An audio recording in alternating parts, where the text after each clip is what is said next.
Hello' everyone. আজি আমাৰ বোৱাৰীসকলৰ কাৰণে এটা টপিক লৈ আহিছোঁ দেই।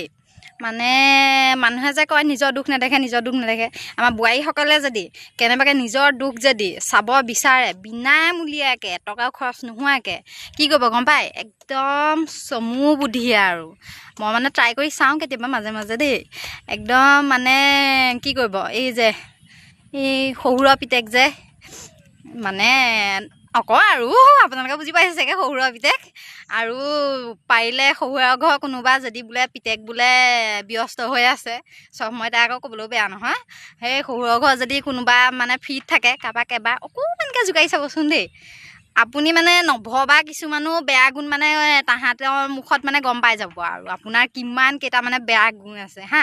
আৰু যদি কেতিয়াবা ভাবে বোলে মোৰ কেনেবাকৈ মই মানে শুদ্ধ হৈছোঁ নেকি বা মোৰ গুণ কেনেবাকৈ কমিছে নেকি যদি ভাবে, তেতিয়াও ট্ৰাই কৰি চাব পাৰে। হয়তো কমাটোতো দূৰৰে কথা, পাৰিলে দুটা বাঢ়িবহে। আপোনালোকে এবাৰ ট্ৰাই কৰি চাবচোন, কথাটো হয় নে নহয় বাৰু।